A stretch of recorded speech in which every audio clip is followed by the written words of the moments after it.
Matthieu, chapitre 7. Ne jugez pas afin de ne pas être jugés, car on vous jugera de la même manière que vous aurez jugé et on utilisera pour vous la mesure dont vous vous serez servi. Pourquoi vois-tu la paille qui est dans l'œil de ton frère et ne remarques-tu pas la poutre qui est dans ton œil? Ou comment peux-tu dire à ton frère, laisse-moi enlever la paille de ton œil, alors que toi, tu as une poutre dans le tien? Hypocrite, enlève d'abord la poutre de ton œil, et alors tu verras clair pour retirer la paille de l'œil de ton frère. Ne donnez pas les choses saintes aux chiens et ne jetez pas vos perles devant les porcs, de peur qu'ils ne les piétinent et qu'ils ne se retournent pour vous déchirer. Demandez et l'on vous donnera. Cherchez et vous trouverez.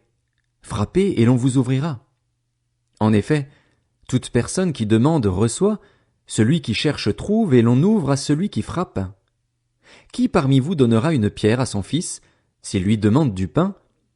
Ou s'il demande un poisson, lui donnera-t-il un serpent? Si donc, mauvais comme vous l'êtes, vous savez donner de bonnes choses à vos enfants, votre Père céleste donnera d'autant plus volontiers de bonnes choses à ceux qui les lui demandent. Tout ce que vous voudriez que les hommes fassent pour vous, vous aussi, faites-le de même pour eux, car c'est ce qu'enseignent la loi et les prophètes. Entrez par la porte étroite. En effet, large est la porte, spacieux le chemin menant à la perdition, et il y en a beaucoup qui entrent par là, mais étroite est la porte, resserré le chemin menant à la vie, et il y en a peu qui les trouvent. Méfiez-vous des prétendus prophètes. Ils viennent à vous en vêtements de brebis, mais au-dedans ce sont des loups voraces. Vous les reconnaîtrez à leurs fruits. Cueille-t-on des raisins sur des ronces ou des figues sur des chardons? Tout bon arbre produit de bons fruits, mais le mauvais arbre produit de mauvais fruits.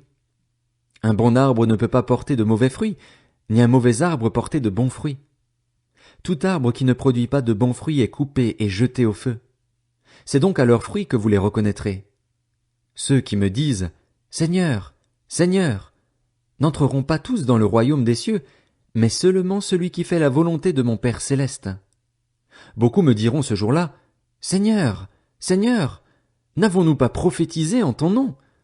N'avons-nous pas chassé des démons en ton nom? N'avons-nous pas fait beaucoup de miracles en ton nom? » Alors je leur dirai ouvertement, « Je ne vous ai jamais connus. Éloignez-vous de moi, vous qui commettez le mal. » C'est pourquoi, toute personne qui entend ces paroles que je dis et les met en pratique, je la comparerai à un homme prudent qui a construit sa maison sur le rocher. La pluie est tombée, les torrents sont venus, les vents ont soufflé et se sont déchaînés contre cette maison.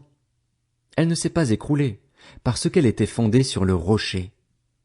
Mais toute personne qui entend ces paroles que je dis et ne les met pas en pratique ressemblera à un fou qui a construit sa maison sur le sable. La pluie est tombée, les torrents sont venus, les vents ont soufflé et se sont abattus sur cette maison. Elle s'est écroulée et sa ruine a été grande.